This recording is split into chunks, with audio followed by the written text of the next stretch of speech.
Naomba uketi chini mahali ulipo sasa, usikilize, uandike mambo yale Bwana ameninenea. Na ukimaliza kuandika, uwe na mahali utaandika miezi 12, kila mwezi unataka nini. Jambo la kwanza ambalo Bwana anasema ni kwamba ule ujumbe ambaye Mungu ataupaka mafuta mwaka wa 2026 ni ujumbe wa repent, the kingdom of God is at hand. Ujumbe wa repentance, wale wote watauchukua sana ujumbe huo, utapakwa sana. Number 2, hii ni mambo ya kanisa.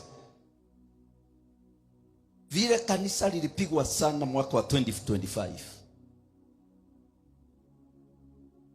Mungu atainua nguvu nyingi za kitaifa ambazo sasa zitatetea na kupigania kanisa la Kristo. Na kile kinatakana kwa kanisa ni maombi. Na mnakumbuka message number 1 ambayo ilisomwa hapa na Daktari Edward. Tuliambiwa ya kwamba mwaka huu wa 2025 kanisa litapakwa matope sana. Watu watatokea waongee maneno mengi sana kuhusu kanisa. Na mliwaona, mliwasikia. Wengine walikuwa wanaongea moja kwa moja, wengine walikuwa wanaongea kwa social medias, lakini Bwana alikuwa ametuambia matope itatupwa huku na huko, na nyinyi mliyaona. Kwa hivyo Bwana akisema kitu, mwe mnaangalia ndio usihusike ukajuta baadaye. Number 3, Mungu atatembelea watu wale wataomba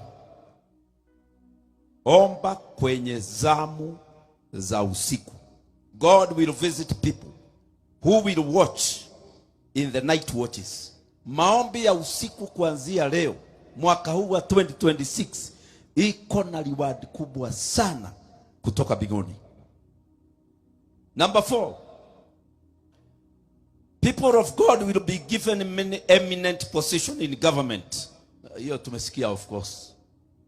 Lakini sasa ni wakati ambapo watu wa Mungu watawekwa kwenye serikali za dunia mzima, kwenye eneo ambazo wanaonekana vizuri, na kanisa litapelekwa kwenye enzi ingine, na vita zingine zinapigwa kanisa zitakwisha, hamutasisikia tena. People of God will be given many eminent positions in the governments and societies worldwide, and will use them to open doors for the gospel. Number 5, increase in church attendances will be clear. Itaonekana kabisa, itakuwa dhahiri. And dangers of lukewarmness in the church will come. Na hapo Bwana akasema prayers and repentance message will be greatly anointed. Kwa sababu kuna mambo itatendeka duniani, itafanya watu wakimbie kanisani. Na wakikimbia kanisani wasikute ujumbe wa repentance and prayers, kanisa la Bwana litazimwa nguvu, na sio mapenzi yake. Vita ya wachawi wakipigana na madhabahu ya Mungu, of course Bwana akasema itaongezeka. Lakini kile kitaishinda ni kanisani, iwe that the church should reduce entertainment in churches and increase repentance and prayer. Number 7, Shetani ameuliza auwe viongozi wa makanisa duniani, strong people. Akasema apewe ruhusa, awatafutie kasoro, awaangushe, awaue. Strong prayers from intercessors around the world ili isimamisha kabla hatujaruka mwaka. Lakini Shetani alikuwa ameomba 2026 afanye hiyo shughuli. International laws, hiyo ni number 8. International laws of social media will affect many young people. That the church should pray to bring acceptable rules Watu duniani yote mzima wameamua kutengeneza mikakati na masheria ya kudhibiti hizi vitu zote za jamii ambazo zinaenda mitandaoni. Sheria hizo zitatengenezwa si Kenya, zitatengenezwa internationally. Na Bwana anasema tuombe, maana njia hiyo hiyo ndio ametumia kueneza injili dunia mzima. Na sheria zikipitishwa baya, injili kama hii tunapeleka live itakuwa affected.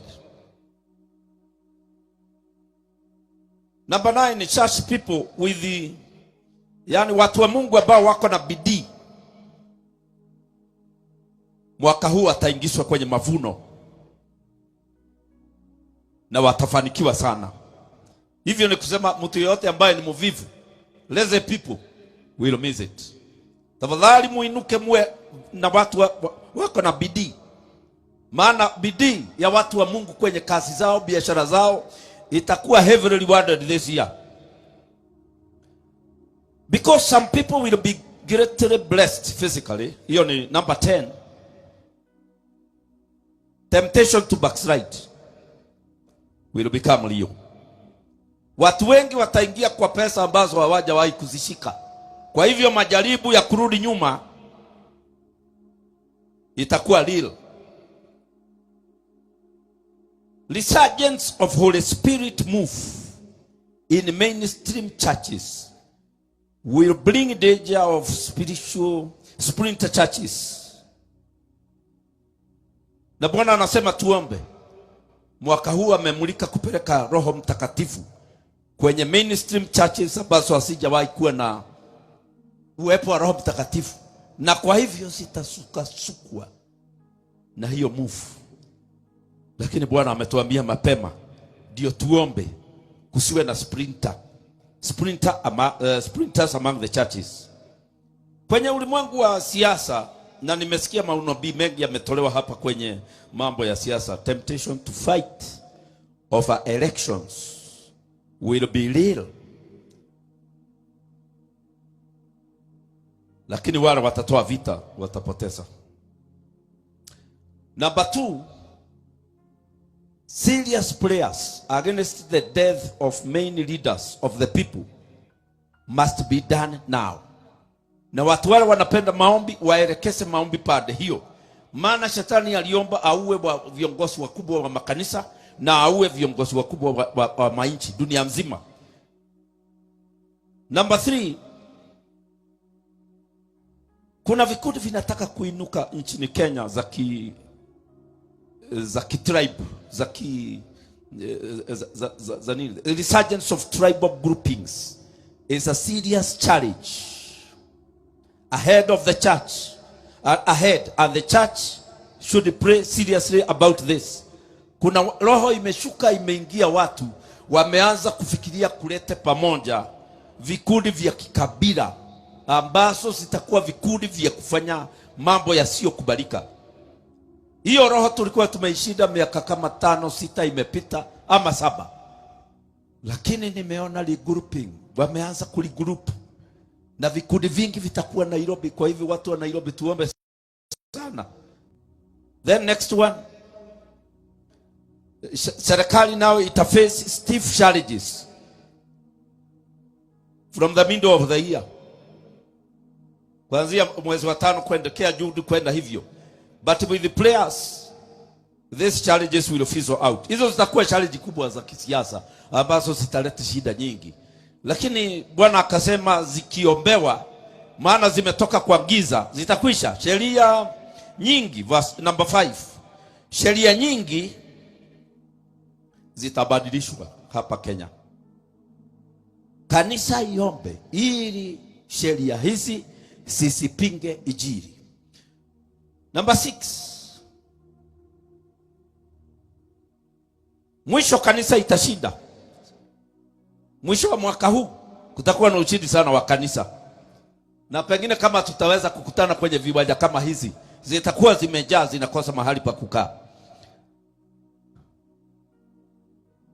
Ya mwisho ambaye Bwana aliniambia kuhusu mambo ya ulimwengu wa siasa ni kwamba people may want Kenyan leadership ile iko saa hii, watu wengi wangependa iondoke, but right now it is completely not God's will. Hiyo ndio ya mwisho.